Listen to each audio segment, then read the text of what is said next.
En el tribunal, mis hijos afirmaron que yo no era capaz de cuidar de mi herencia, querían mi cuenta bancaria, mi coche, incluso el apartamento que pagué yo sola. Su abogado sonreía, seguro, como si todo ya estuviera decidido, hasta que el juez leyó la lista de mis bienes. Se puso pálido y se levantó de golpe. «Detengan esto ahora mismo, llamen a seguridad». El aire en esa sala olía a papeles viejos y miedo. Mi miedo, o al menos eso creían ellos. Me senté en aquella silla de madera gastada, con las manos sobre mi regazo, sintiendo cómo el frío del asiento se colaba a través de mi falda gris. 68 años llevaba en este mundo, y nunca imaginé que terminaría aquí, en un tribunal, frente a un juez, siendo juzgada por mis propios hijos. Rodrigo estaba a mi derecha, 42 años, el mismo pelo ondulado de su padre, pero sin su nobleza. Vestía traje azul marino, demasiado elegante para alguien que apenas pagaba su renta a tiempo. Junto a él, Valeria. 39 años, mi única hija, con ese maquillaje perfecto que siempre usaba para esconder lo que no quería que el mundo viera. Llevaba un vestido negro sobrio, como si ya estuviera de luto. Por mí, por la madre que aún respiraba frente a ella. Y entre ellos, como una serpiente enroscada, estaba el licenciado Gamboa. Su traje café brillaba bajo las luces fluorescentes y su sonrisa... Dios, esa sonrisa me revolvía el estómago. Era la sonrisa de alguien que ya había ganado, o eso creía él. «Su señoría», comenzó con esa voz engolada que me hacía rechinar los dientes. «La señora Carmela Sandoval Méndez presenta un evidente deterioro cognitivo. No puede manejar sus finanzas. Olvida fechas importantes. Confunde conversaciones. Sus propios hijos están aquí, preocupados, porque la aman y quieren protegerla». Protegerla. Esa palabra me atravesó como un cuchillo oxidado. Miré a Rodrigo. Él no sostuvo mi mirada. Sus ojos se desviaron hacia el suelo, hacia sus zapatos recién boleados. Valeria sí me miró, pero solo por un segundo. Vi algo en sus ojos. ¿Culpa? ¿Arrepentimiento? No lo sé. Lo que sí sé es que apartó la vista igual de rápido. El licenciado Gamboa sacó una carpeta. Papeles. Siempre los malditos papeles que la gente usa para destruir vidas. «Tenemos pruebas, su señoría. Recibos sin pagar. Citas médicas olvidadas. Testimonios de vecinos que han notado comportamientos extraños». Hizo una pausa dramática. «La señora Sandoval tiene una cuenta bancaria con 180,000 pesos, un vehículo Honda Civic modelo 2018 y un departamento de 85 metros cuadrados en la colonia Narvarte. Bienes que podría perder si alguien se aprovecha de su condición. Condición. Como si yo fuera una enfermedad. Como si mis 68 años me hubieran convertido en un trasto que había que guardar en un armario». El juez, un hombre de unos 58 años con el cabello plateado y gafas de marco grueso, revisaba los documentos con expresión seria. Se llamaba Héctor Maldonado. Yo había investigado. Tenía reputación de justo, pero también de impaciente con casos que le hacían perder el tiempo. Si esta historia te está atrapando tanto como me atrapó a mí vivirla, dale like, suscríbete y activa la campanita para que no te pierdas ninguna historia de vida real como esta. Porque lo que viene, nadie lo vio venir. Rodrigo pidió la palabra. Se aclaró la garganta, con ese gesto nervioso que tenía desde niño cuando mentía sobre quién había roto el jarrón de porcelana en la sala. «Señor juez, nosotros solo queremos lo mejor para mamá. Es nuestra madre. Nos duele verla así. Necesita ayuda. Necesita que alguien tome las decisiones importantes por ella antes de que sea demasiado tarde». Valeria asintió junto a él, con lágrimas perfectamente calculadas rodando por sus mejillas. ¡Qué gran actuación! Si hubiera puesto ese esfuerzo en visitarme más de 2 veces al año, tal vez hoy estaríamos comiendo tamales en mi cocina en lugar de estar en este teatro grotesco. El juez Maldonado me miró directamente. «Señora Sandoval, ¿tiene algo que decir?» Mi abogado, el licenciado Armando Reyes, un hombre de 60 años con 3 décadas de experiencia en casos de familia, me tocó suavemente el hombro. Yo asentí. Me puse de pie. Mis rodillas crujieron un poco, sí, pero mi voz salió firme, clara, sin temblor. Señor juez, tengo mucho que decir, pero primero, creo que usted debería abrir ese sobre manila que mi abogado entregó hace 3 días, el que está ahí, bajo su expediente. El juez frunció el ceño, buscó entre sus papeles. Lo encontró. Un sobre manila sellado con el sello notarial bien visible. Gamboa se tensó. Lo vi en cómo se enderezó en su silla. Rodrigo y Valeria intercambiaron miradas confusas. Yo me senté de nuevo. Crucé las manos y esperé, porque lo que estaba a punto de pasar cambiaría todo. Y ellos, mis propios hijos, mis propios traidores, no tenían ni la más mínima idea de con quién se habían metido. El juez rompió el sello. El juez abrió el sobre despacio, sacó los documentos y comenzó a leer en silencio. Vi cómo sus ojos se movían de izquierda a derecha, cada vez más rápido. Su expresión cambió. Pero antes de llegar a ese momento, necesito que entiendas cómo llegué hasta aquí. Necesito que conozcas a la mujer que fui y a la que me convertí cuando todos dejaron de mirarme. Hace 15 años, en una tarde de agosto que olía a lluvia recién caída, mi esposo Enrique murió de un infarto fulminante. Tenía 57 años, yo 53. Llevábamos 31 años casados. Lo encontré en el sillón de la sala, con el periódico todavía en las manos y su taza de café a medio tomar sobre la mesita de pino. Café de olla con canela, como le gustaba. Aún humeaba. Su rostro estaba tranquilo, como si simplemente se hubiera quedado dormido viendo las noticias. Pero no estaba dormido. Grité su nombre hasta que mi garganta ardió. Los vecinos llamaron a la ambulancia. Rodrigo llegó 2 horas después, Valeria al día siguiente. En el funeral, mi hijo me abrazó y dijo: «No te preocupes, mamá, nosotros te cuidaremos». Esas palabras sonaron hermosas entonces. Tardé meses en descubrir que eran huecas. Enrique me dejó el departamento ya pagado, un seguro de vida de 250,000 pesos y una pequeña mercería en Tacubaya que apenas daba para sobrevivir. Vendía hilos, botones, telas corrientes. Nada especial, nada que llamara la atención. Durante el primer año, mis hijos me visitaban cada 2 meses. «¿Cómo estás, mamá? ¿Necesitas algo?» Yo decía que no, que estaba bien, y ellos se iban tranquilos, de vuelta a sus vidas ocupadas, a sus problemas importantes. Rodrigo tenía entonces 27 años. Estaba intentando abrir un taller mecánico. Valeria tenía 24. Trabajaba en un call center y soñaba con ser gerente algún día. Estaban construyendo sus vidas, como debe ser, como yo hice a su edad. No los culpaba por alejarse. Así funciona el mundo.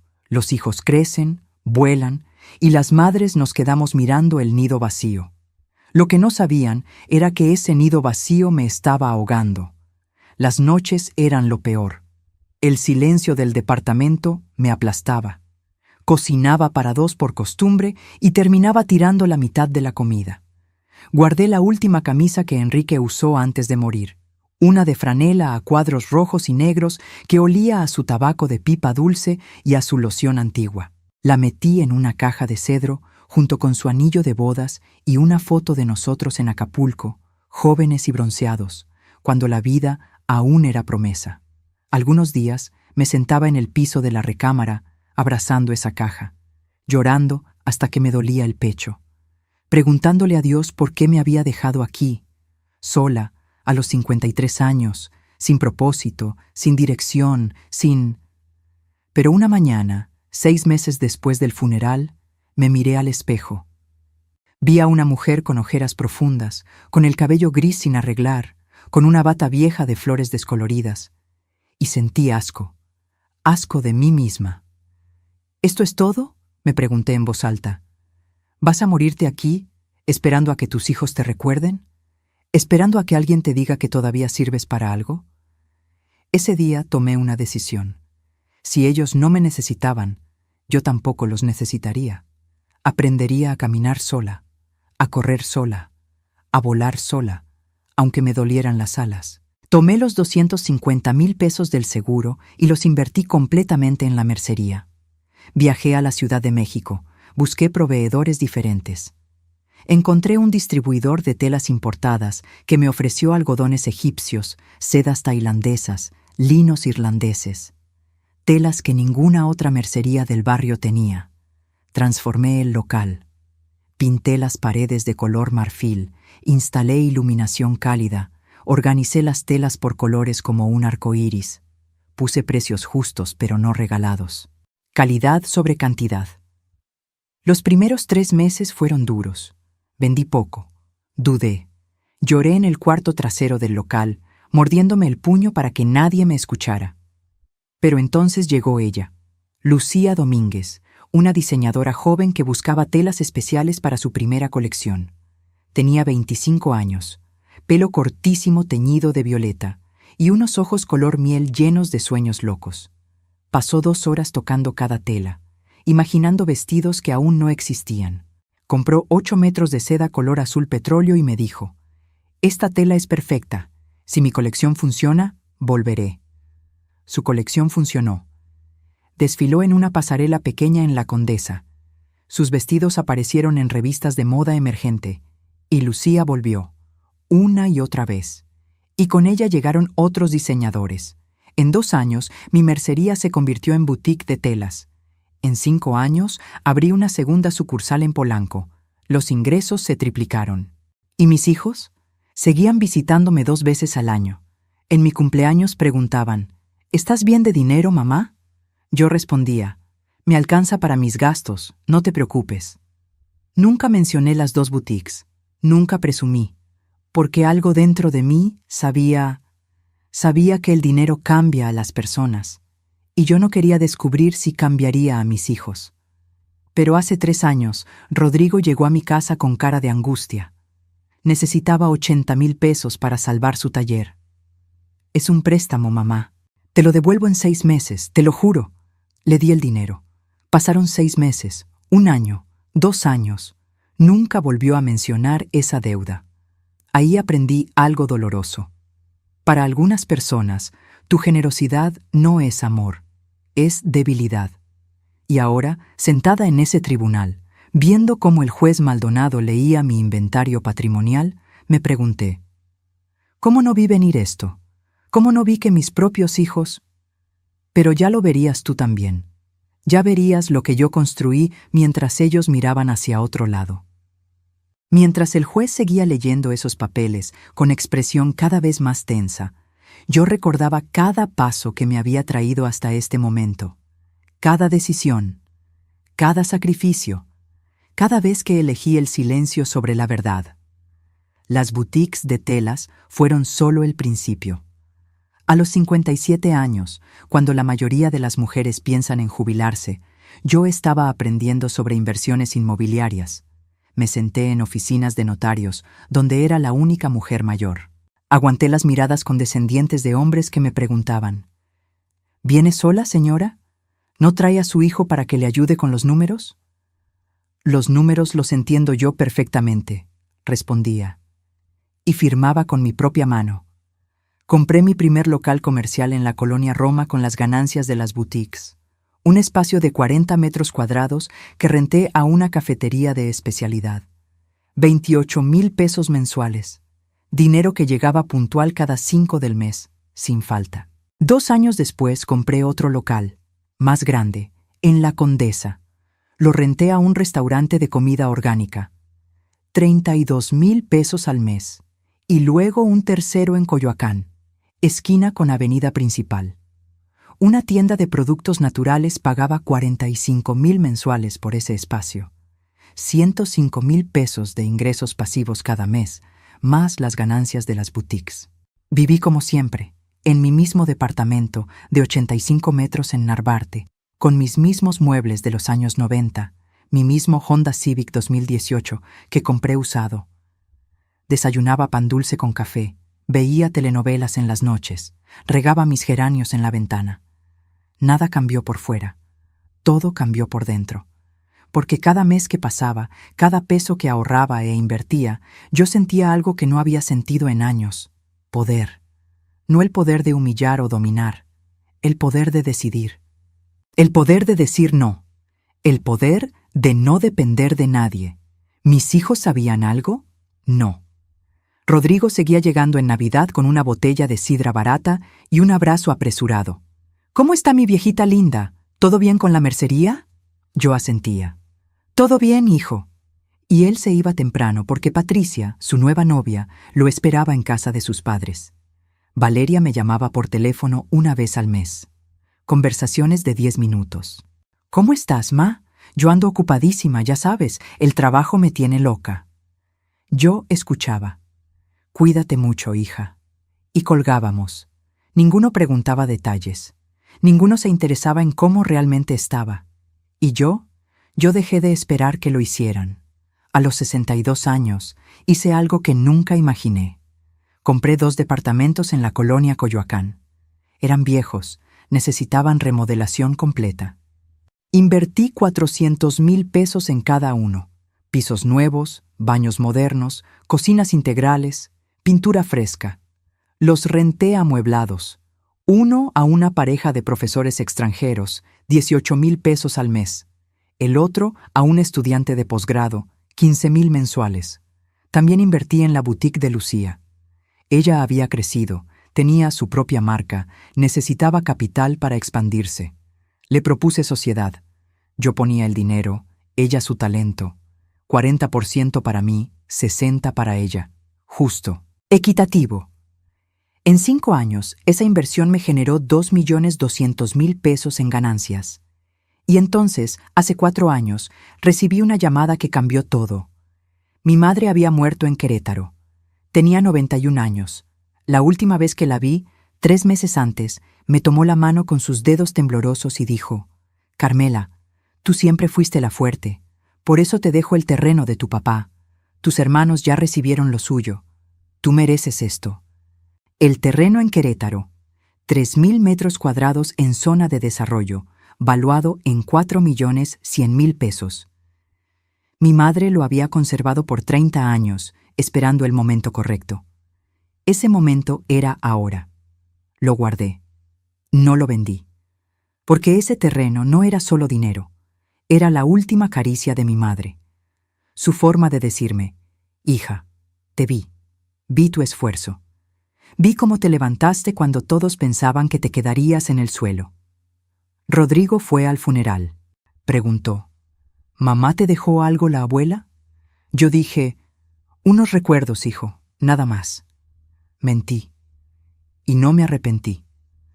Porque cuando tus hijos solo aparecen cuando huele a herencia, cuando sus llamadas aumentan, cuando mencionas palabras como banco o propiedad, cuando sus abrazos se sienten como tasaciones, aprendes que el silencio es tu mejor armadura. Hace 2 años, en mi cumpleaños 66, los reuní a ambos. Preparé su comida favorita, mole poblano que me llevó 6 horas hacer, arroz rojo, frijoles refritos, tortillas hechas a mano. Puse la mesa con el mantel bordado que mi madre me regaló en mi boda. Rodrigo llegó 1 hora tarde. Patricia venía con él. Valeria llegó 2 horas tarde. El tráfico, ma, ya sabes. Comieron rápido. Hablaron de sus vidas, sus problemas, sus deudas. Ninguno preguntó por las mías. Ninguno notó las nuevas arrugas en mi rostro. Ninguno vio que había perdido peso, porque las noches solas pesan en el estómago.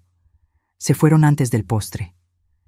Esa noche, sentada en mi sala vacía, con el pastel de 3 leches intacto sobre la mesa, tomé una decisión fría y calculada. Si algún día intentaban quitarme lo que construí, descubrirían que la mujer que subestimaron durante 15 años había aprendido a rugir. Y ahora, en ese tribunal, mirando cómo el rostro del juez Maldonado pasaba de la seriedad a la sorpresa absoluta, supe que ese momento había llegado. Lo que ellos no sabían era que la peor amenaza no viene de los enemigos que conoces.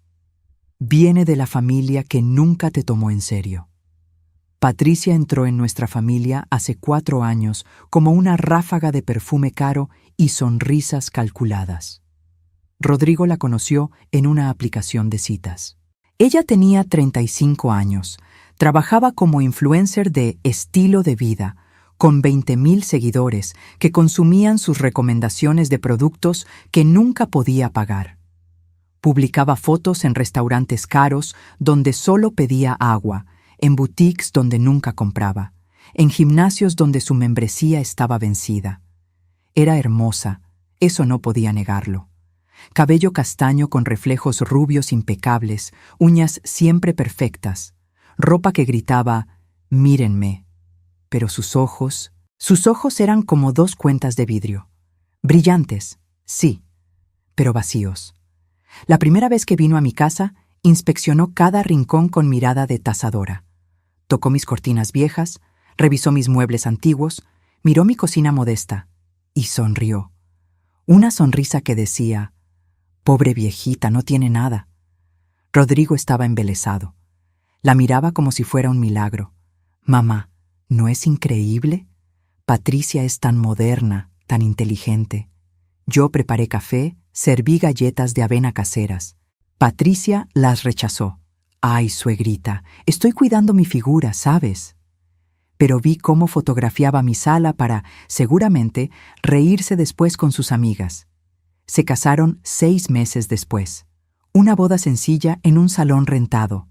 Yo les regalé 50,000 pesos. Patricia sonrió y dijo, «Gracias», pero sus ojos decían, «¿Solo esto?». Los primeros meses, Patricia jugaba a la nuera perfecta. Me llamaba «suegrita linda», me traía flores baratas del mercado, publicaba fotos conmigo etiquetadas como «Ash familia hermosa». Pero yo sentía algo debajo, algo viscoso, como cuando levantas una piedra y encuentras insectos corriendo hacia la oscuridad.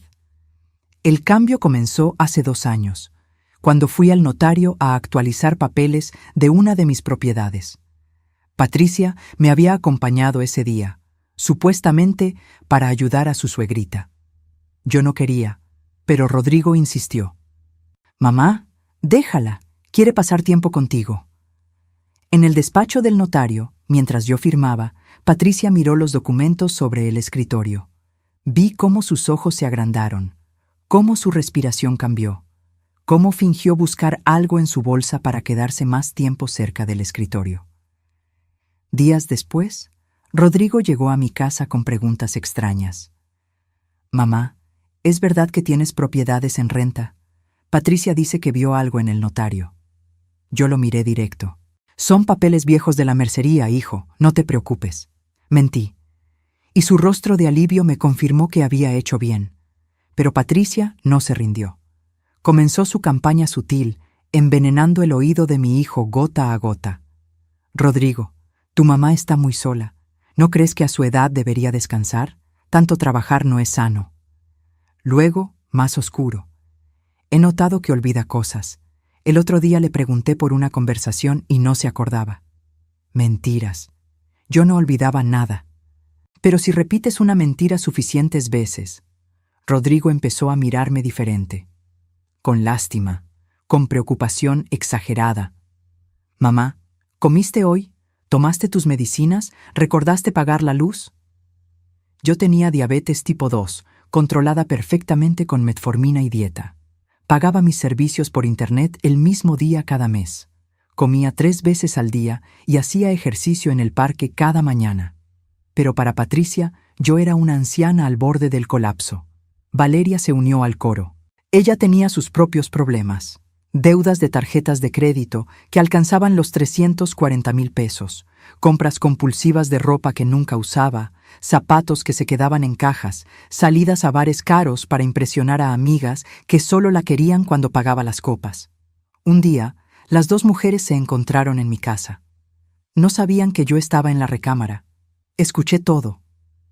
«Valeria, tu mamá tiene más de lo que aparenta». «Lo sé. Vi documentos, propiedades, cuentas». Patricia hablaba rápido, emocionada. «¿No te parece sospechoso que nunca nos diga nada? ¿Y si alguien la está manipulando? ¿Un vecino? ¿Un abogado?». Valeria dudó. Escuché el silencio. Luego, «Tienes razón, hay que protegerla, antes de que sea tarde». Protegerla. Esa palabra otra vez, como si amor y robo fueran sinónimos. Patricia sembró la idea perfecta. Rodrigo, tu mamá está vulnerable. A su edad puede firmar cosas sin entender. Puede perder todo. Necesita que ustedes tomen control legal. Por su bien. Y mi hijo, mi Rodrigo, el niño que mecí durante noches de fiebre, que abracé en sus peores pesadillas, que defendí de los bullies en la escuela, ese hijo me traicionó. Creyó a su esposa sobre su madre, porque Patricia había encontrado su debilidad. Rodrigo siempre fue débil de carácter. Siempre necesitó que alguien decidiera por él. Primero fui yo, luego fue ella. Y ella decidió destruirme. Una tarde, mientras tomábamos té en mi sala, Patricia soltó la bomba. Suegrita, Rodrigo y yo estamos preocupados. Has estado muy olvidadiza últimamente. Quizás deberíamos llevarte con un doctor, solo para revisar que todo esté bien. Yo sostuve mi taza con manos firmes. La miré directo a esos ojos de vidrio. Patricia, mi mente está perfecta, pero gracias por tu preocupación. Su sonrisa se congeló. Por un segundo, vi el veneno puro. Luego volvió la máscara. Claro, suegrita. Solo queremos lo mejor para ti. Lo que no sabían era que yo también había estado preparándome. Grabé conversaciones, guardé mensajes, documenté cada visita sospechosa, cada pregunta extraña, cada intento de hacerme parecer incapaz. Porque si algo aprendes cuando construyes un imperio desde la nada es esto: nunca subestimes a tus enemigos, ni siquiera cuando comparten tu sangre. Las visitas que antes eran 2 veces al año se convirtieron en 2 veces por semana. Rodrigo, Valeria, Patricia, siempre juntos, siempre vigilantes, siempre preguntando: «Mamá, ¿ya desayunaste? ¿Tomaste tu medicina? ¿Cerraste bien la puerta cuando saliste?». Preguntas que sonaban inocentes, pero que llevaban un mensaje oculto. Eres incapaz. Necesitas supervisión. Eres una carga. Patricia llegó con una libreta. Suegrita, vamos a organizarte mejor. Anota aquí cada medicina que tomas, a qué hora, para qué es. Me entregó la libreta como si fuera una niña de primaria aprendiendo a escribir. Yo la tomé. Sonreí y la guardé en un cajón donde sabía que nunca la volvería a ver. Pero eso no detuvo su campaña. Un martes por la tarde, llegaron los 3 sin avisar. Yo estaba cocinando arroz rojo, con ese olor a jitomate y ajo llenando la cocina.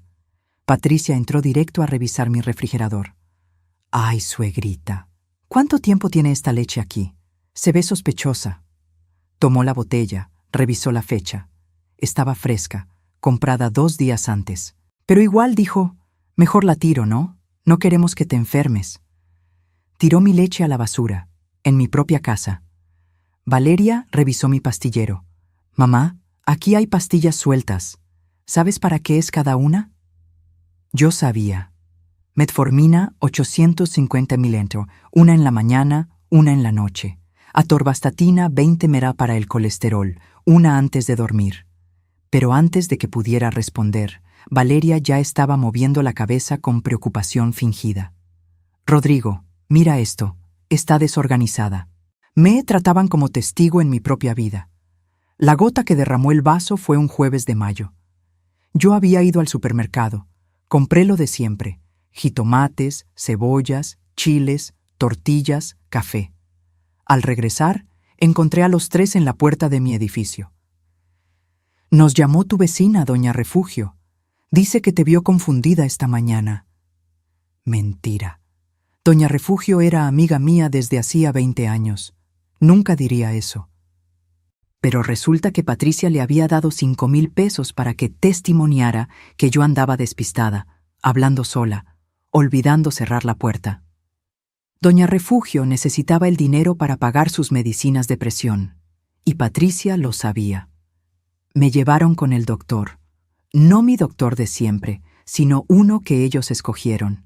El doctor Saldaña, un geriatra con consultorio en Polanco. Consultorio caro, sillones de cuero, música ambiental tranquilizadora. El tipo de lugar diseñado para hacer sentir vulnerable a los pacientes. El doctor me hizo preguntas básicas. ¿Qué día es hoy? ¿En qué año estamos? ¿Recuerda lo que desayunó? Yo respondí todo correctamente. Miércoles 17 de mayo de 2023. Desayuné avena con manzana y nueces, pero cuando terminó, Patricia se quedó a solas con él 5 minutos. 5 minutos que me costaron un diagnóstico de deterioro cognitivo leve. Yo vi el billete de 500 pesos que Patricia deslizó sobre el escritorio del doctor junto con una sonrisa. Pagó por mi diagnóstico falso como quien compra tortillas. Las humillaciones se intensificaron. Patricia comenzó a publicar en sus redes sociales fotos mías saliendo del consultorio médico con el texto: cuidando a mi suegrita que está olvidadita. Familia es todo. Miata amor de sangre. 322 likes. Comentarios de sus seguidoras. Qué hermosa eres, Patricia. Bendita tú por cuidar a tu suegra. Ojalá mi nuera fuera así. Usaba mi supuesta enfermedad para ganar seguidores. Un día estaban las tres, Patricia, Valeria y una prima lejana, en mi sala cuando decidí ir a la recámara. Necesitaba un momento a solas. Abrí la caja de cedro, saqué la camisa de franela de Enrique. La apreté contra mi pecho, respiré profundo. Quería sentir su aroma a tabaco, aunque ya casi había desaparecido después de 15 años. Lloré, en silencio, como había llorado 1000 noches desde que mis hijos decidieron que yo era un problema a resolver. Patricia entró sin tocar. Me encontró con la camisa, con lágrimas rodando. No dijo nada en ese momento. Solo tomó una foto con su celular y salió. Media hora después, escuché su voz en la sala. ¿Ven? La encontré llorando con una camisa vieja, hablándole como si su esposo estuviera ahí. Vive en el pasado, no está bien. Mi dolor se convirtió en evidencia de mi locura. Rodrigo entró a mi cuarto. Vi culpa en sus ojos, pero también determinación envenenada. Mamá, creo que necesitas más ayuda de la que pensábamos. Esa noche, sola en mi cama, me permití quebrarme. Lloré hasta que me dolió la garganta. Golpeé la almohada. Grité contra la tela para que nadie me escuchara. Pregunté a Enrique, donde quiera que estuviera, por qué me había dejado sola con esto. Pero a la mañana siguiente, me levanté. Me lavé la cara. Me peiné con cuidado. Me vestí con mi falda gris preferida y mi blusa blanca almidonada. Y llamé al licenciado Armando Reyes, el mejor abogado de familia en Ciudad de México, porque si querían guerra, la tendrían. Pero descubrirían que yo había aprendido a pelear sucia cuando era necesario.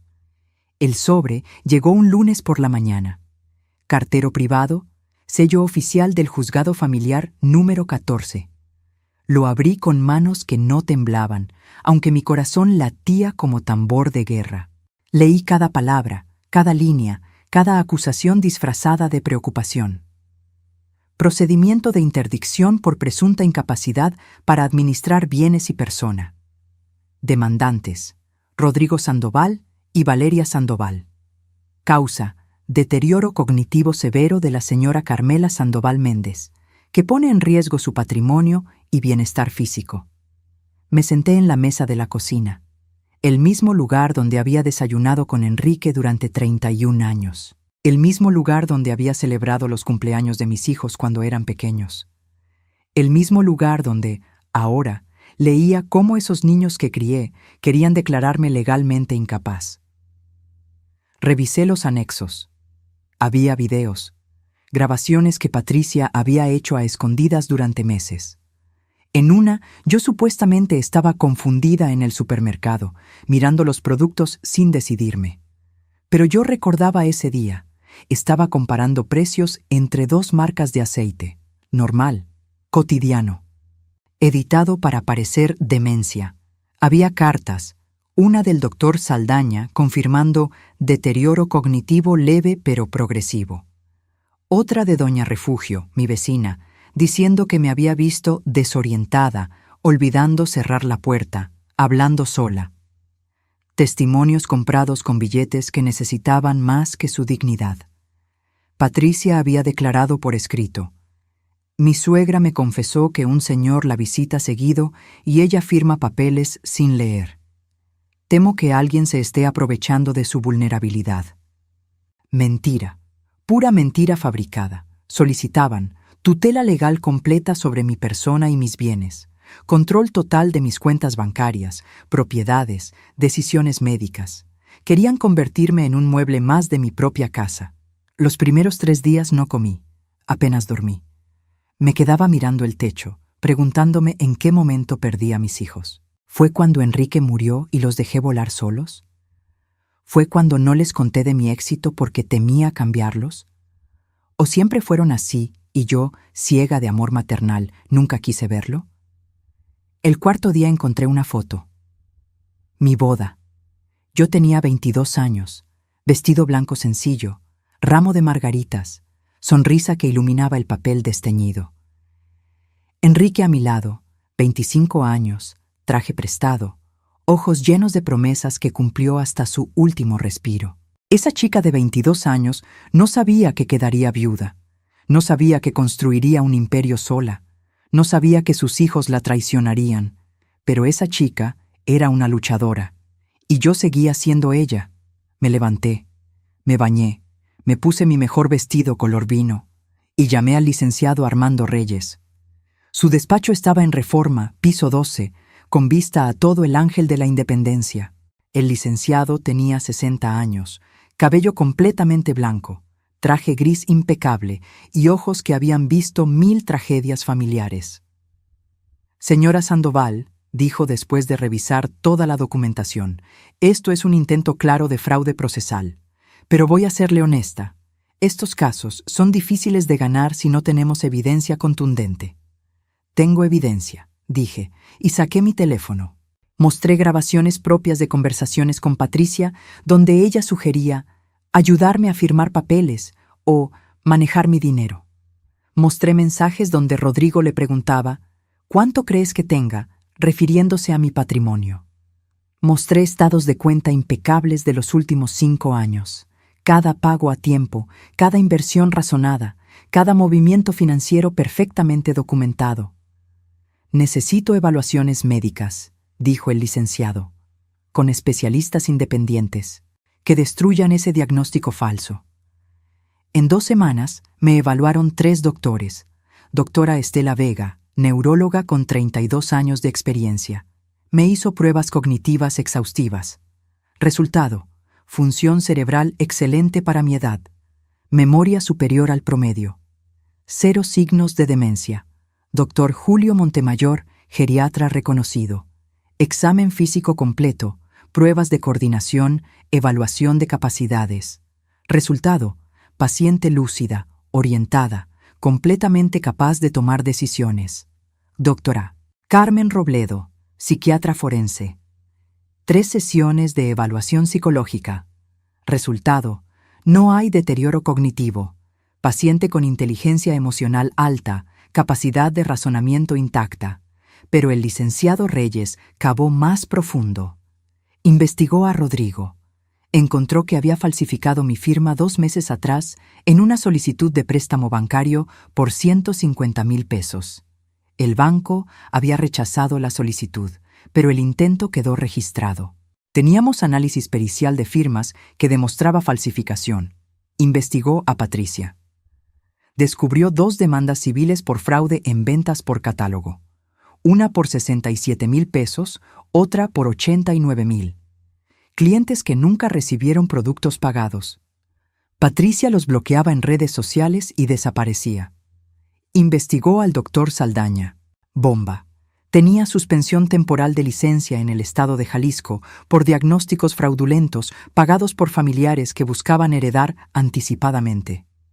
Y entonces hicimos el movimiento final.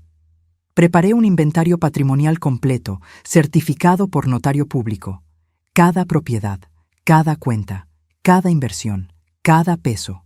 Lo sellamos en un sobre manila y lo entregamos al juzgado 3 días antes de la audiencia. ¿Está segura de esto?, preguntó el licenciado Reyes. Una vez que abran ese sobre, su patrimonio real será público en esa sala. Yo lo miré a los ojos. Licenciado, mis hijos quieren humillarme públicamente. Es justo que su humillación también sea pública. La noche antes de la audiencia, me senté en mi sala. Toqué los muebles viejos que Enrique y yo compramos con tanto sacrificio. Miré las fotos en la pared. Rodrigo con su primer uniforme escolar, Valeria en su graduación, todos sonriendo en tiempos donde el amor no tenía precio. Lloré, una última vez, por los hijos que perdí, por la familia que nunca volvería a ser. Y al día siguiente, me puse mi falda gris, mi blusa blanca, recogí mi cabello en un moño digno, y fui a ese tribunal a mostrarles quién era realmente Carmela Sandoval Méndez, la mujer que subestimaron, la mujer que construyó un imperio en silencio, la mujer que nunca volvería a arrodillarse ante nadie. En ese tribunal, mientras el juez Maldonado abría el sobre Manila con manos curiosas, yo recordé algo que mi padre me dijo cuando tenía 15 años. Mija, el león no ruge cuando va a atacar, ruge después cuando ya ganó. Yo había sido silenciosa durante 15 años. Hoy era el día de rugir. El licenciado Reyes se puso de pie con elegancia calculada. Su señoría, solicito permiso para presentar evidencia adicional que desmiente cada acusación presentada contra mi clienta. El juez Maldonado asintió, aún leyendo los documentos del sobre. Su expresión era indescifrable, pero vi cómo sus cejas se arqueaban cada vez más. Proceda, licenciado. Armando Reyes era un maestro del drama legal.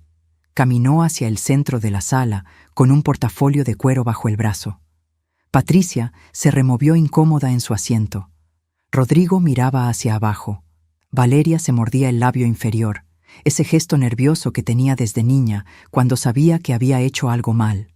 Su señoría, la señora Carmela Sandoval, no solo es perfectamente capaz de administrar sus bienes, es, de hecho, una de las mujeres más astutamente competentes que he conocido en 30 años de carrera. Sacó el primer documento. Evaluación neurológica de la doctora Estela Vega, neuróloga certificada por el Consejo Mexicano de Neurología. Conclusión: función cognitiva superior al promedio para su grupo etario. Memoria excelente. 0 signos de deterioro. Lo pasó al juez. Luego el segundo. Evaluación geriátrica del Dr. Julio Montemayor. Conclusión: paciente lúcida, orientada en tiempo, espacio y persona, completamente capaz de tomar decisiones. Y el tercero. Evaluación psiquiátrica forense de la doctora Carmen Robledo. Conclusión: no hay evidencia de deterioro cognitivo. Paciente con inteligencia emocional elevada. El abogado Gamboa intentó objetar. Su señoría, esas evaluaciones fueron solicitadas por la defensa. Son parciales. El licenciado Reyes sonrió. Era una sonrisa afilada. ¿Y el diagnóstico del doctor Saldaña no fue solicitado por los demandantes? Pero qué interesante. Se volvió hacia Gamboa. ¿Su cliente sabía que el doctor Saldaña tiene suspensión temporal de licencia en Jalisco por emitir diagnósticos fraudulentos pagados? Silencio. Patricia palideció. Rodrigo miró a su esposa con confusión. Tengo aquí, continuó el licenciado Reyes, el expediente disciplinario del doctor Saldaña. 3 casos documentados donde familiares le pagaron para diagnosticar demencia en personas mayores completamente sanas. El objetivo: obtener tutela legal para controlar herencias. Pasó el documento al juez. Gamboa estaba de pie, intentando recuperar control. «Protesto, esto es...» «¿Verdad?», interrumpió Reyes. «Sí, lo es. Verdad incomoda». Entonces saqué mi teléfono, con manos firmes, aunque el corazón me latía en los oídos. El licenciado conectó mi teléfono al sistema de audio de la sala. Su señoría, con permiso de mi clienta, presentaré grabaciones que ella misma realizó de conversaciones con la señora Patricia Montes, nuera de la demandada. En México, es legal grabar conversaciones cuando uno es parte de ellas. Presionó play. La voz de Patricia llenó la sala. Suegrita, ¿y si te ayudo con tus papeles? Esos del banco, los de las propiedades. Puedes firmar y yo me encargo de todo. Es más fácil así, ¿no? Mi voz. No es necesario, Patricia. Yo manejo mis asuntos. Patricia. Ay, pero a tu edad, ¿no te da miedo equivocarte? Rodrigo y yo podríamos ayudarte mejor. Otra grabación. Esta más clara, más calculada. Patricia, hablando con Rodrigo sin saber que yo grababa desde la cocina. Tu mamá tiene más dinero del que dice. Lo sé. Vi documentos en el notario, propiedades. Necesitamos actuar antes de que lo pierda o alguien se lo quite. Rodrigo, ¿estás segura? Patricia, segurísima. Y si no actuamos, nos vamos a arrepentir. El juez Maldonado levantó la mano. La grabación se detuvo. Miró a Patricia con severidad. ¿Señora Montes? Patricia abrió la boca. No salió nada. Por primera vez en 4 años vi a esa mujer sin palabras. El licenciado Reyes no había terminado. Su señoría, hay más. El señor Rodrigo Sandoval falsificó la firma de su madre en una solicitud de préstamo bancario por 150,000 pesos hace 2 meses. Tenemos el análisis pericial. Pasó el documento. Vi cómo Rodrigo se hundía en su silla. Valeria lo miraba con horror. La señora Valeria Sandoval extrajo 95,000 pesos de una cuenta compartida que la señora Carmela mantenía para emergencias familiares. Dinero que nunca devolvió ni mencionó. Valeria cerró los ojos. Lágrimas reales esta vez, no las falsas del teatro inicial. Y la señora Patricia Montes, aparte de las 2 demandas civiles por fraude que ya tiene en su historial, utilizó la supuesta enfermedad de su suegra para solicitar donaciones en redes sociales. 43,000 pesos recaudados con publicaciones que decían «Ayuden a mi suegrita enferma». Dinero que usó para pagar sus deudas personales. Mostró las capturas de pantalla, los posts, las transferencias bancarias. El juez Maldonado se quitó los lentes. Se frotó el puente de la nariz. Cuando volvió a ponérselos, su expresión había cambiado completamente. Licenciado Gamboa, espero que tenga una explicación excelente para todo esto. Gamboa tartamudeó. Por primera vez, su seguridad se había evaporado. Su señoría, mis clientes me informaron que... ¿Sus clientes le mintieron?, interrumpió el juez. ¿O usted sabía y procedió de todas formas? Silencio incómodo. Y entonces el juez abrió completamente el sobre Manila. Sacó todas las páginas del inventario patrimonial. Comenzó a leer en voz baja. Sus ojos se movían rápido. Demasiado rápido. De repente se detuvo. Me miró. Por primera vez desde que comenzó la audiencia, me miró directamente. Y en sus ojos vi lo que venía. El momento que yo había esperado. El momento que mis hijos nunca imaginaron. El momento en que el silencio se convertiría en trueno. «Licenciado Gamboa», dijo el juez Maldonado con voz controlada pero tensa. ¿Usted revisó el patrimonio real de la señora Sandoval antes de presentar esta demanda? Gamboa tragó saliva. Su señoría, los demandantes me informaron que su madre tenía una cuenta bancaria de 180,000 pesos, un vehículo Honda Civic 2018 y un departamento en Narvarte. Esos son los bienes que buscamos proteger. Ya veo, dijo el juez. Había algo extraño en su tono. Algo que hizo que hasta los asistentes de la sala se enderezaran en sus asientos. ¿Y ninguno de ustedes investigó más allá? Rodrigo levantó la vista. Por primera vez mostraba incertidumbre genuina. ¿Más allá? No entiendo, señor juez. El juez Maldonado miró los papeles otra vez. Luego a mí. Había respeto en su mirada. Algo que no estaba ahí al inicio. Señora Sandoval, ¿podría ponerse de pie? Me levanté, mi espalda recta, mi cabeza en alto, mis manos tranquilas a los costados. ¿Puede recitar para este tribunal sus datos personales básicos? Fecha de nacimiento, dirección actual, números de identificación. Carmen Dolores Sandoval Méndez, dije con voz clara. Nacida el 12 de marzo de 1957 en Puebla, 68 años de edad. Domicilio actual. Avenida Cuauhtémoc, 847, Departamento 502, Colonia Narvarte, Código Postal 03020, Ciudad de México. INE número. Recité los 16 dígitos sin pausar. CURP. Los 18 caracteres, perfectos. El juez asintió. ¿Recuerda qué desayunó esta mañana? Avena con manzana, canela y nueces. Café americano sin azúcar. 2 vasos de agua natural. ¿Qué día es hoy? Jueves 22 de junio de 2025. ¿Puede decirme las fechas de nacimiento de sus hijos? Rodrigo Antonio Sandoval Méndez, 15 de abril de 1983. Valeria Cristina Sandoval Méndez, 28 de septiembre de 1986. Rodrigo cerró los ojos, porque él no recordaba mi fecha de cumpleaños. Lo supe por su expresión. ¿Puede enumerar sus propiedades y sus valores aproximados? Y aquí llegó el momento. Cuenta bancaria personal en Banco Santander, 180,000 pesos. Cuenta de inversiones en GBM, 3,847,000 pesos. 3 locales comerciales en renta. Uno en la Roma valuado en 2,800,000 pesos. Uno en la Condesa valuado en 3,200,000 pesos. Uno en Coyoacán valuado en 2,500,000 pesos. Patricia dejó de respirar. La vi. Su pecho se detuvo. Continué. Participación del 40% en boutique de telas, Lucía Domínguez Diseño, valuada en 2,200,000 pesos. 2 departamentos en renta en la colonia Coyoacán, valuados conjuntamente en 5,600,000 pesos. Terreno de 3,000 metros cuadrados, en Querétaro.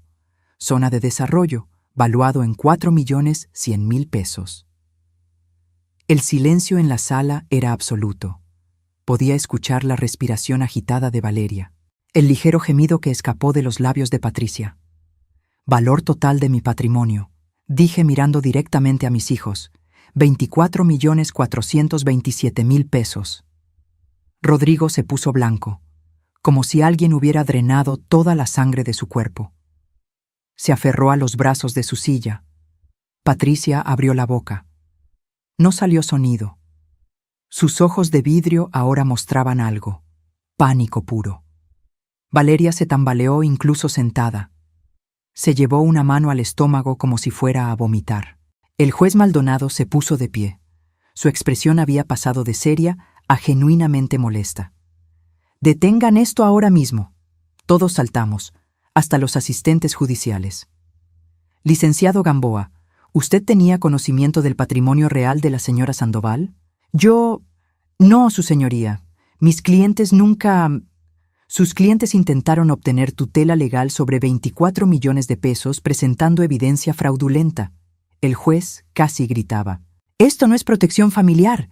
Esto es intento de desfalco». Se volvió hacia el asistente judicial. «Llamen a seguridad. Quiero que se investigue inmediatamente cada documento presentado por la defensa». Patricia intentó levantarse. 2 guardias de seguridad ya estaban en las puertas. El juez continuó, cada vez más indignado conforme revisaba los documentos. «Tengo aquí certificado de fideicomiso. La señora Sandoval destinó el 60% de su patrimonio a una fundación de ayuda a viudas emprendedoras. 14,656,000 pesos, fideicomiso irrevocable, establecido hace 6 meses con el notario público número 147. Miró a Rodrigo y Valeria. ¿Saben lo que eso significa? Significa que incluso si hubieran ganado esta farsa de demanda, la mayor parte del dinero nunca hubiera sido de ustedes. Rodrigo se cubrió el rostro con las manos. Sus hombros temblaban. Valeria lloraba abiertamente. «Mamá, yo no sabía...» Patricia dijo que... «Silencio», ordenó el juez. «No quiero escuchar excusas». Se sentó. Respiró profundo. Cuando volvió a hablar, su voz era fría como hielo. «Voy a ordenar una investigación completa. El doctor Saldaña será reportado al colegio médico. Los testigos que declararon falsamente serán llamados a declarar bajo juramento.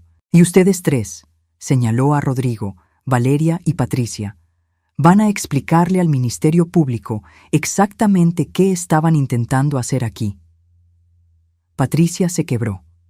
«Señor juez, yo solo quería... Necesitábamos el dinero, las deudas». «¿Entonces admite que esto era por dinero y no por preocupación?» Patricia se dio cuenta de lo que había dicho. Cerró la boca. Pero era tarde. El juez Maldonado me miró, esta vez con algo parecido a admiración. Señora Sandoval, ¿desea agregar algo? Me puse de pie por última vez. Miré a mis hijos, a esos dos adultos que alguna vez fueron los bebés que amamanté, los niños que abracé en sus pesadillas, los adolescentes que defendí contra el mundo.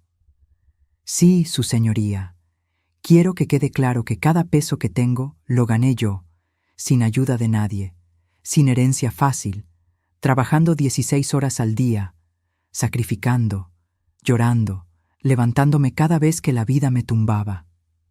Mi voz no tembló. Y mientras yo construía todo eso, mis hijos me visitaban 2 veces al año. Nunca preguntaron cómo estaba realmente. Nunca notaron que había perdido peso. Nunca se dieron cuenta de que su padre murió hace 15 años y yo seguí celebrando su cumpleaños sola cada año. Rodrigo sollozó, un sonido quebrado, infantil. Así que no, su señoría. Esto no era protección. Esto era codicia disfrazada de amor. El juez asintió lentamente. Queda denegada la demanda de interdicción. Adicionalmente, ordeno investigación por intento de fraude procesal. Esta audiencia se levanta. El mazo golpeó la madera, y yo, Carmela Sandoval Méndez, salí de ese tribunal con la cabeza en alto, porque algunas batallas no se ganan con gritos, se ganan con verdad. Pero la historia no terminó con el mazo del juez. Porque cuando sales de un tribunal después de destruir las mentiras de tu propia familia, no hay sensación de victoria. Solo hay vacío, un vacío inmenso que te traga entero. Salí de esa sala. El pasillo del juzgado olía a limpiador industrial y desesperanza. Mis zapatos resonaban contra el piso de mosaico. El licenciado Reyes caminaba a mi lado, guardando documentos en su portafolio. Señora Sandoval, lo hicimos. Ganamos. Yo asentí, pero no sentía nada. Detrás de nosotros escuché pasos rápidos. Rodrigo. ¡Mamá! ¡Mamá! ¡Espera! Me detuve. Algo dentro de mí, ese pedazo de madre que nunca muere completamente, hizo que me detuviera. Me volteé. Mi hijo tenía los ojos rojos, hinchados, la corbata torcida, el traje arrugado. Parecía haber envejecido 10 años en 2 horas. Mamá, yo no sabía que tenías tanto. Patricia me dijo que solo queríamos protegerte. ¿Protegerme? Repetí. Mi voz sonó extraña, hueca. Rodrigo, ¿de verdad crees eso? ¿O solo te lo repites para dormir por las noches? Él titubeó, y en ese titubeo vi la verdad. Lo sabía. Quizás no todo, pero sabía que algo estaba mal. Y eligió creerle a su esposa sobre su madre. Valeria apareció detrás de él. Su maquillaje corrido por las lágrimas le daba aspecto de mapache triste. Mamá, perdónanos. Por favor. No queríamos llegar tan lejos. Pensamos que realmente estabas mal. ¿De verdad? Pregunté. ¿O pensaron que sería fácil? ¿Que la viejita idiota firmaría lo que le pusieran enfrente? Valeria se estremeció como si la hubiera golpeado. Patricia se mantuvo atrás, junto a las columnas del pasillo. No se acercó. Era lo suficientemente lista para saber que no había palabras que pudiera decir. Sacó su celular. Incluso en ese momento, probablemente pensando en cómo convertir este desastre en contenido para sus redes. El licenciado Reyes me tocó el hombro suavemente.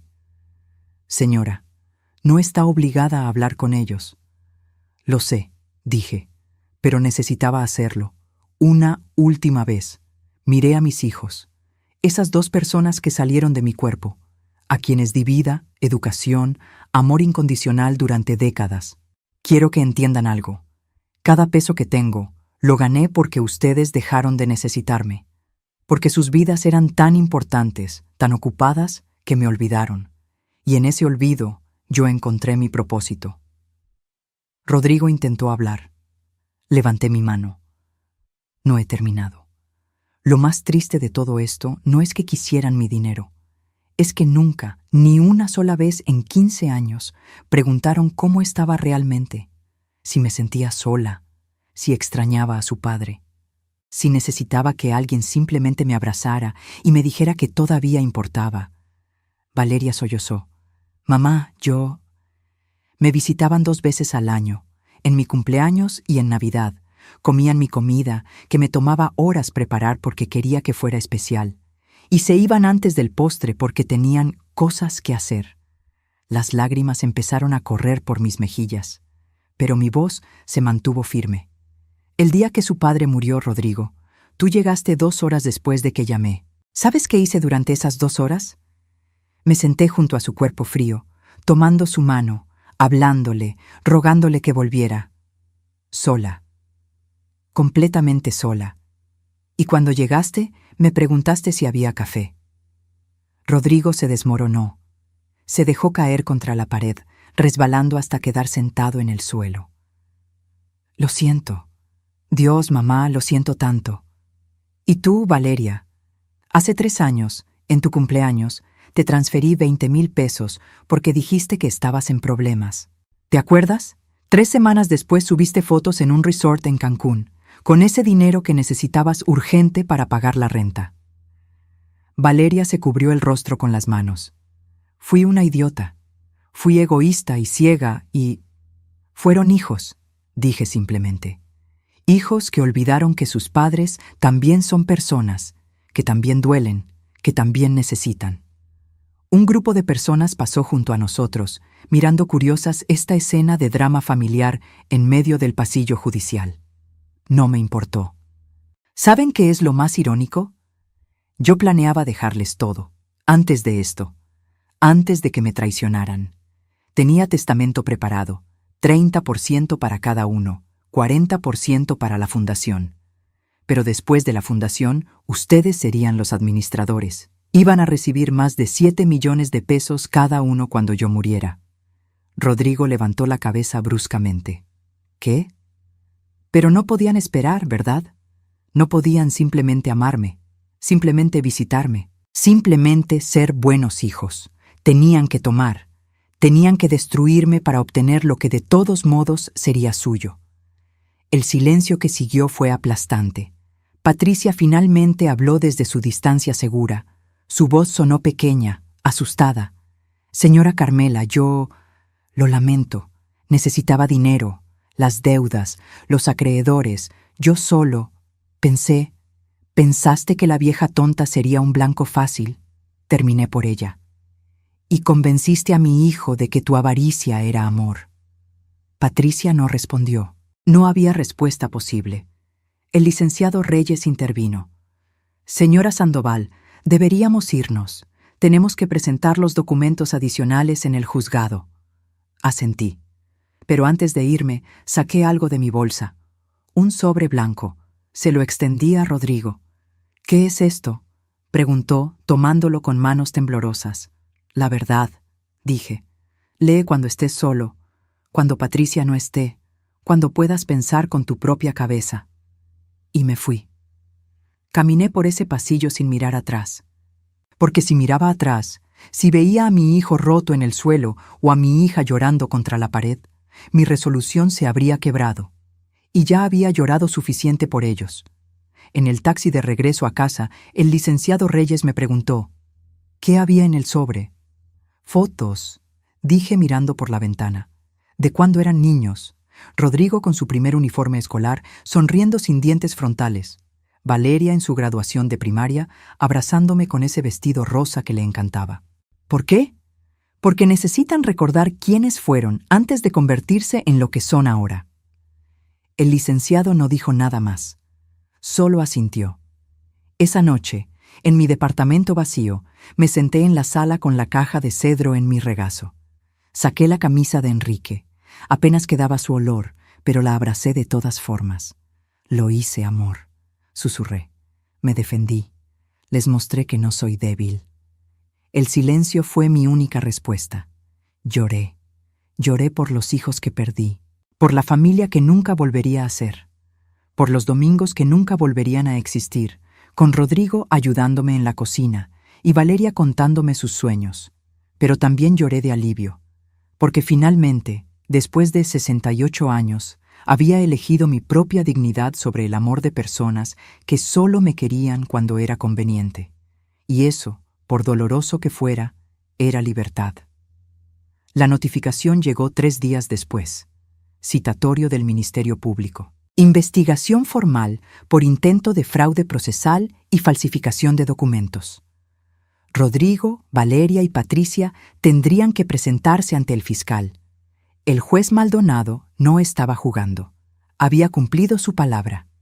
Yo no tenía que ir, pero decidí hacerlo. El licenciado Reyes me lo desaconsejó. Señora Sandoval, usted ya ganó. No necesita exponerse más. No voy por mí, le dije. Voy por todas las mujeres mayores que han sufrido esto en silencio. Las que no tienen 22 millones de pesos para defenderse. Las que realmente pierden sus casas, sus vidas, porque sus familias son codiciosas y el sistema no las protege. Así que fui. La oficina del fiscal Javier Montoya era pequeña, con paredes color gris institucional y archiveros metálicos hasta el techo.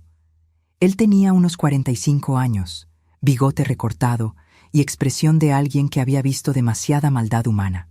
Señora Sandoval, dijo estrechando mi mano con firmeza, su caso ha llamado mucho la atención, no solo por las cantidades involucradas, sino por el método. ¿El método? El uso de diagnósticos médicos falsos para declarar incompetencia es cada vez más común. Familias que quieren heredar anticipadamente. El problema es que la mayoría de las víctimas realmente son mayores vulnerables que no pueden defenderse.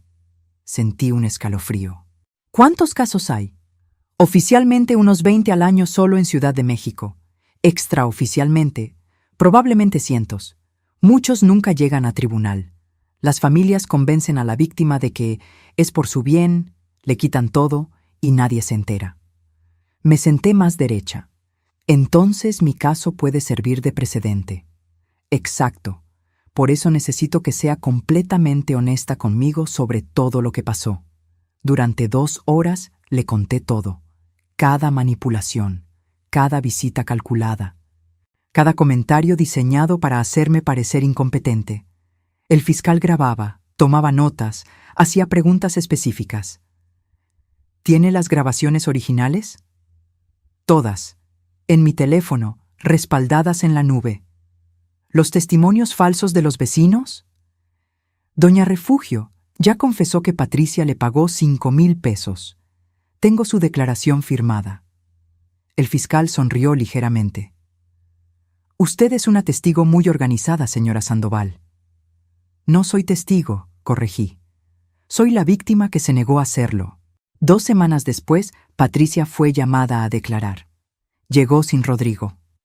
Vestía ropa sencilla, sin maquillaje, el cabello recogido en cola simple. Intentaba verse vulnerable, arrepentida. Yo estaba en la sala de espera cuando pasó frente a mí. Nuestros ojos se encontraron. Por un segundo, vi algo parecido a vergüenza real. Luego, apartó la mirada y entró a la oficina del fiscal. Su declaración duró 3 horas. Cuando salió, tenía los ojos rojos pero secos, como si ya no le quedaran lágrimas. O quizás nunca las tuvo.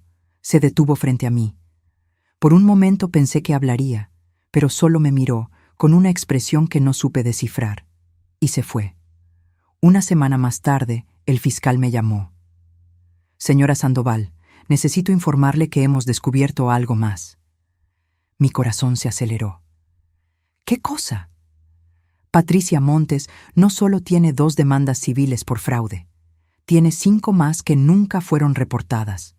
Mujeres mayores que le compraron productos por catálogo y nunca recibieron nada. Sumas pequeñas, entre 10 y 20,000 pesos cada una.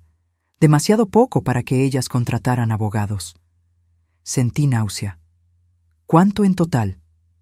Aproximadamente 143,000 pesos, de 8 víctimas diferentes, todas mayores de 60 años. Patricia no era solo codiciosa, era depredadora, y mi hijo se había casado con ella sin saber nada, o peor, sabiendo y no importándole. ¿Y el doctor Saldaña? Suspendido indefinidamente mientras se investiga. Hemos encontrado otros 7 casos sospechosos de diagnósticos pagados. Su carrera médica está terminada. Sentí una satisfacción oscura. Justicia, imperfecta, tardía, pero justicia. ¿Y mis hijos? El fiscal hizo una pausa. Ahí es donde se complica. Rodrigo está cooperando completamente. Entregó todos los mensajes con Patricia. Confesó sobre el préstamo falsificado. Está asistiendo a terapia. Su abogado está negociando. ¿Negociando qué? Que los cargos sean reducidos si devuelve el dinero del préstamo fraudulento más intereses y si acepta servicios comunitarios. ¿Y Patricia? Ella se niega a cooperar. Insiste en que todo fue malentendido, que ella realmente creía que usted estaba enferma, que solo quería ayudar. Mentiras, dije simplemente. Lo sé, todos lo sabemos, pero sin cooperación, el proceso será largo, meses, quizás años. Respiré profundo. ¿Y Valeria? Su hija está en una situación intermedia. Participó, sí, pero las evidencias sugieren que Patricia fue la manipuladora principal. Valeria estaba endeudada, desesperada, vulnerable. Su abogado argumentará que fue influenciada. ¿Eso la excusa? No, pero puede reducir su responsabilidad legal. Me quedé callada, pesando opciones. Fiscal Montoya, ¿puedo hacer una propuesta? Escucho. Y así fue como diseñé mi propia justicia, porque el sistema legal castiga con cárcel y multas. Pero yo quería algo más profundo. Quería que aprendieran. Mi propuesta fue simple pero devastadora. Rodrigo devolvería los 150,000 pesos del préstamo falsificado, más 50,000 de intereses y daños.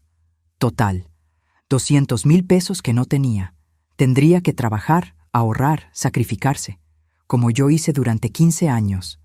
Además, él y Valeria trabajarían 6 meses en la fundación de ayuda a viudas emprendedoras que yo había creado, sin sueldo, servicio comunitario real, ayudando a mujeres que sí estaban vulnerables, que sí necesitaban apoyo, aprendiendo lo que significa construir desde cero. Patricia tendría que devolver cada peso de las donaciones fraudulentas, 43,000 pesos, y hacer un video público en sus redes sociales explicando la verdad completa, sin filtros, sin excusas, confesando que mintió, manipuló y usó a una mujer mayor como carnada para dinero. Si cumplían todo eso en 6 meses, yo no presentaría cargos penales adicionales. Si no cumplían, el fiscal procedería con el peso completo de la ley.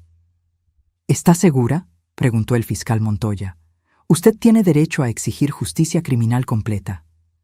La justicia no siempre es cárcel, dije. A veces es hacer que las personas miren al espejo y odien lo que ven. El fiscal asintió lentamente. «Es usted una mujer sabia, señora Sandoval». «No», corregí. «Soy una madre rota que está intentando salvar lo que queda de sus hijos, aunque ellos no lo merezcan». Esa noche reformé mi testamento. 70% a la fundación. 20 millones de pesos para ayudar a mujeres viudas a comenzar negocios, a educarse, a nunca depender de nadie. 30% en fideicomiso para Rodrigo y Valeria.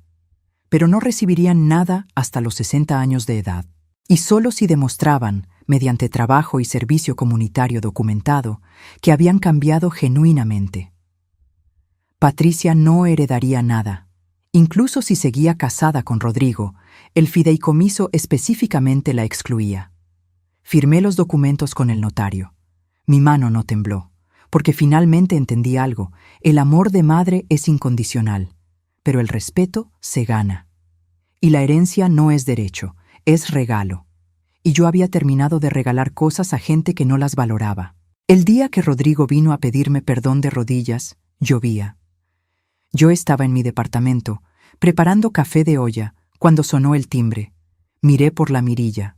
Era él, solo, sin Patricia, empapado por la lluvia, con un sobre manila en las manos. Abrí la puerta. «Mamá», dijo, su voz quebrada, los ojos hinchados. «Por favor, déjame entrar, necesito hablar contigo». Lo dejé pasar, no por compasión, por curiosidad. Se quedó en el recibidor, goteando sobre mis mosaicos. No se atrevió a entrar más. «Tengo el dinero», dijo extendiendo el sobre. «Los 200,000 pesos. Vendí mi camioneta, pedí préstamo al banco, trabajé doble turno durante 2 meses. Está todo aquí». No tomé el sobre. «Déjalo en la mesa». Lo hizo con manos temblorosas. «¿Y?», pregunté fríamente. «Y me inscribí en la fundación. Empiezo el lunes, 6 meses de servicio, lo que dijiste». «¿Y Patricia?». Su rostro se contrajo. «Me divorcié». Eso sí me sorprendió. «¿Cuándo?». «Hace 3 semanas. Presenté los papeles el día después de que subió su video confesión». Se pasó una mano por el cabello mojado. «Mamá, yo no sabía. No sabía cuántas mujeres había estafado. No sabía que todo era mentira desde el principio». «Sabías suficiente», dije sin emoción. «Sabías que yo no estaba enferma. Me viste recitar de memoria mis datos en el tribunal.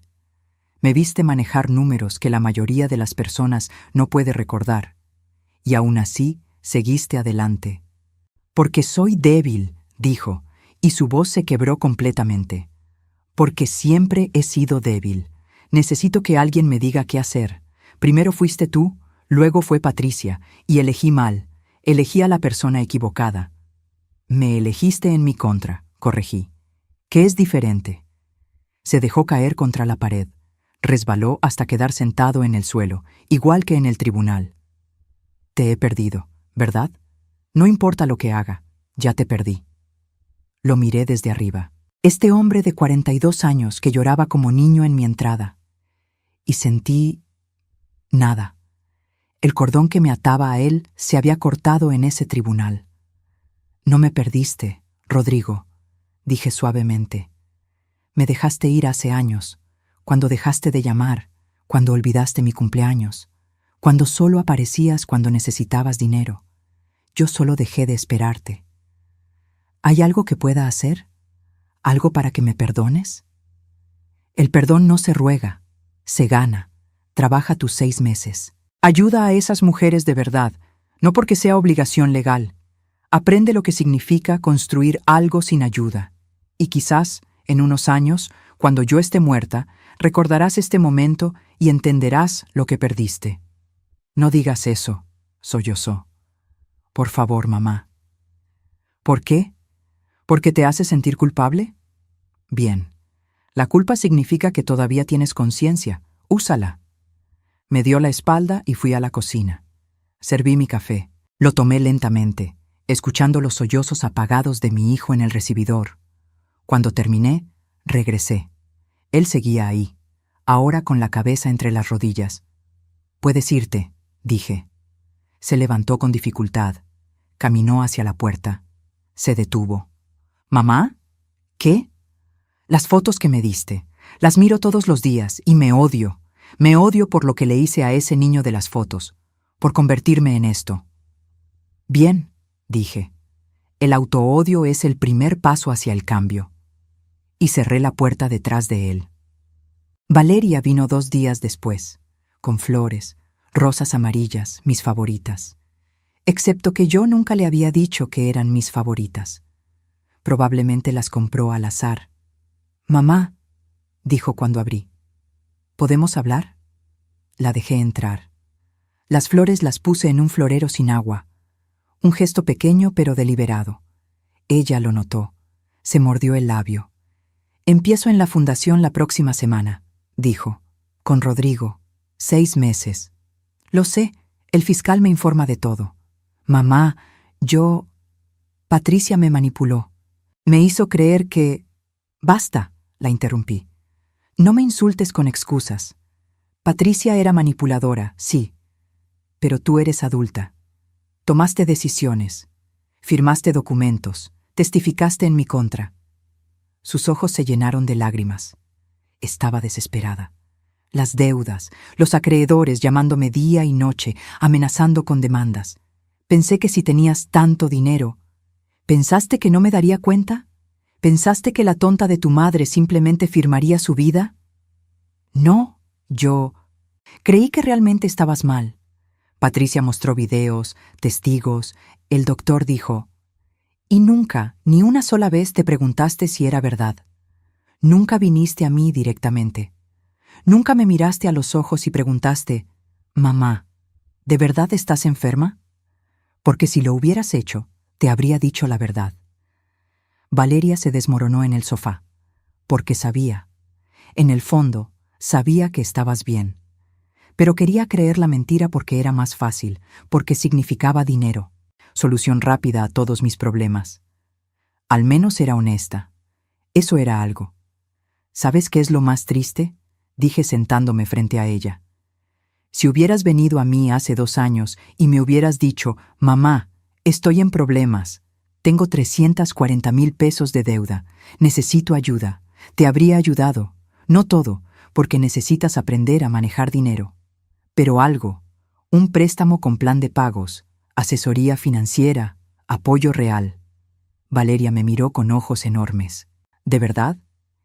Eras mi hija, por supuesto, pero elegiste el camino fácil, robarme en lugar de pedirme. No fue robo, dijo débilmente. ¿No? Intentar declararme incompetente para controlar mi dinero. ¿Qué es? No tuvo respuesta. Le di una carpeta. Esto es un plan de pagos para tus deudas. Lo diseñé con un asesor financiero.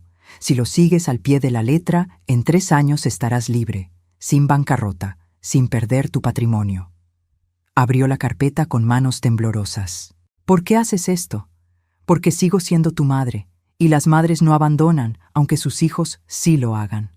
Lloró, esta vez lágrimas verdaderas, feas, con mocos y sollozos descontrolados. Lo siento tanto. Fui egoísta y estúpida y... Lo fuiste, concordé sin suavizar. Pero puedes cambiar, si quieres, depende de ti. Patricia nunca vino, pero cumplió con el video. Lo subió un martes por la tarde, sin maquillaje, sin filtros, con voz monótona leyendo de un papel. Mi nombre es Patricia Montes. Mentí sobre la salud de mi suegra, Carmela Sandoval. Manipulé evidencia, soborné testigos, pedí donaciones bajo falsos pretextos. Estafé a 8 mujeres mayores por un total de 143,000 pesos. Pido perdón a todas mis víctimas. El video duró 2 minutos. Tuvo 50,000 visualizaciones en 3 días. Los comentarios fueron despiadados. Perdió todos sus seguidores. Sus marcas patrocinadoras cancelaron contratos. Su influencia digital murió en 48 horas. No sentí lástima. Sentí que el universo, finalmente, había equilibrado las cuentas. 6 meses después, recibí el reporte final de la fundación. Rodrigo había trabajado callado, humilde, ayudando a mujeres viudas a llenar solicitudes, a armar planes de negocio, a no rendirse. Una de ellas escribió: «Don Rodrigo me ayudó a abrir mi panadería. Me trató con respeto.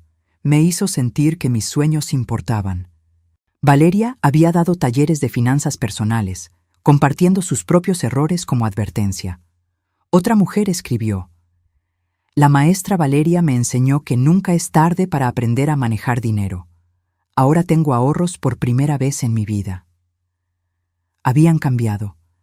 Quizás no completamente. Quizás nunca serían lo que pudieron ser. Pero habían aprendido. ¿Los perdoné? No sé. ¿Los volví a ver? A veces. En cumpleaños, en Navidad, con distancia educada y cortesía fría. ¿Recuperamos lo que teníamos? No, porque lo que teníamos era ilusión, amor de madre unilateral que ellos nunca valoraron hasta perderlo. Pero ya no me dolía. El dolor se había convertido en indiferencia. Y la indiferencia es paz.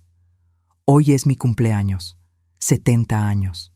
Estoy en la inauguración del Centro de Capacitación Enrique Sandoval para viudas emprendedoras. Lo nombré por mi esposo, porque él habría estado orgulloso de esto, de mí. El centro tiene 6 aulas, biblioteca, cocina industrial para talleres de gastronomía, salón de computación. Todo pagado con el fideicomiso que creé. 14,656,000 pesos bien invertidos. Hay 200 mujeres aquí hoy, viudas, divorciadas, abandonadas. mujeres que el mundo desechó como inútiles después de cierta edad, mujeres que aprenderán que nunca es tarde para comenzar. Subo al pequeño estrado. Mi cabello completamente blanco ahora, pero peinado con dignidad. Vestido color verde esmeralda, regalo que me hice a mí misma. Zapatos cómodos, porque ya no tengo que impresionar a nadie. Buenos días, digo. Mi voz llena el salón sin micrófono. 70 años y mis pulmones siguen fuertes. Me llamo Carmela Sandoval y quiero contarles una historia. Les cuento. No todo, lo suficiente. Una viuda de 53 años, sola, asustada, que decidió no rendirse. Que construyó boutiques, propiedades, inversiones. Que no lo hizo para ser rica, sino para ser libre. Me quitaron muchas cosas en mi vida, digo mirando a cada rostro atento. Mi esposo, mi juventud, casi mi dignidad, pero nadie, nunca, pudo quitarme lo que construí con mis propias manos y mi propia voluntad. Aplauden. Algunas lloran. Una mujer mayor que yo, quizás 75 años, levanta la mano.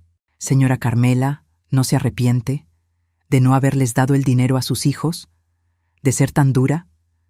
La pregunta me golpea. Todos esperan mi respuesta. Me arrepiento, digo honestamente, de no haber impuesto límites antes, de creer que amor significaba darles todo sin enseñarles a ganarlo, de pensar que ser buena madre era sacrificarme hasta desaparecer. Pausa. Pero no me arrepiento de defenderme, porque si yo, con recursos y educación, no lo hago, ¿qué esperanza tienen las que no tienen nada? Más aplausos, esta vez más fuertes. Después de la ceremonia, camino por el centro. Rodrigo está aquí, lo invité. Trabaja instalando las últimas computadoras en el salón de sistemas. Me ve, asiente con respeto. Yo asiento de vuelta.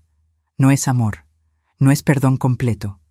Es aceptación de lo que fue y nunca volverá a ser. Valeria también está. Organiza material didáctico en la biblioteca. Me ve. Sonríe tímida. Yo sonrío de vuelta, igual de tímida. Pequeños pasos. Quizás en algunos años. O quizás no. Y está bien. Patricia no está. Se divorció, se fue a Monterrey, según supe. Intenta rehacer su vida lejos del escándalo. Le deseo suerte sin pensar mucho en ella. Algunas personas simplemente no vale la pena cargarlas en la memoria. Esa noche, en mi departamento, abro la caja de cedro por última vez. La camisa de Enrique. Ya no huele a nada excepto a madera vieja, las fotos amarillentas, el anillo de bodas que nunca pude usar después de que él se fue. Lo logré, amor, susurro. Sobreviví, más que sobrevivir, florecí. Cierro la caja, la guardo en el ropero. Es tiempo de dejarla ir, de dejar ir tantas cosas. En la mesa de la cocina encuentro una carta. La reconozco. Letra de Valeria. La abro. Leo. Mamá, no espero perdón. Solo quiero que sepas que la mujer que conocí en el tribunal no fue la madre que recordaba. Fue alguien más fuerte, más completa, más real. Me he dado cuenta de que nunca te conocí. Solo conocí la versión de ti que existía para nosotros. La madre que cocinaba, limpiaba, daba sin pedir. Quiero conocer a Carmela, la mujer, la empresaria, la sobreviviente. Si algún día me das esa oportunidad, la tomaré con las dos manos. Tu hija que está tratando de ser mejor. Valeria. Leo la carta 3 veces. Luego la doblo cuidadosamente y la guardo en la caja de cedro, junto con las fotos de cuando mis hijos eran pequeños. Porque aunque el pasado duele, todavía tiene valor. Es la tierra donde creció quien soy ahora. Me paro frente al espejo del baño. 70 años mirándome de vuelta, arrugas profundas alrededor de los ojos, papada que ninguna crema elimina, manchas de edad en las manos, pero también veo ojos claros, alerta, vivos, postura recta, sonrisa que ya no necesita aprobación de nadie. Veo a una mujer que perdió muchas batallas, pero ganó la guerra contra las expectativas. contra la idea de que las mujeres mayores son descartables, contra la creencia de que el amor de madre significa autodestrucción. Hola, Carmela, me digo al espejo. Mucho gusto en conocerte finalmente. Y por primera vez en 70 años me siento completa. Reflexión final, porque la verdadera riqueza no está en lo que posees, sino en lo que no permites que te quiten. No se trata de cuánto dinero acumules, sino de cuánta dignidad conserves. No se trata de cuántos hijos tengas, sino de cuánto respeto exijas. Las mujeres de mi generación aprendimos a dar hasta vaciarnos, a servir hasta desaparecer, a amar hasta destruirnos. Pero algunas aprendemos, antes de que sea demasiado tarde, que podemos ser madres, esposas, abuelas, sin dejar de ser nosotras mismas. Que decir no no es egoísmo, es supervivencia. Que imponer límites no es crueldad, es amor propio. Y que nunca, nunca es tarde para reconstruirte de tus propias cenizas y volar más alto que todos los que apostaron a tu caída. Yo perdí a mis hijos ese día en el tribunal, pero me reencontré a mí misma. Y si algún día vuelven, no encontrarán a la madre que conocieron. Encontrarán a la mujer que debí ser siempre, inquebrantable. Si esta historia tocó tu corazón, si viste reflejada a tu madre, tu abuela, o incluso a ti misma en estas palabras, no estás sola. Déjame tu comentario contándome desde dónde nos estás escuchando. Dale like si crees que las mujeres mayores merecen respeto. Y suscríbete para más historias reales de dignidad, resistencia y justicia.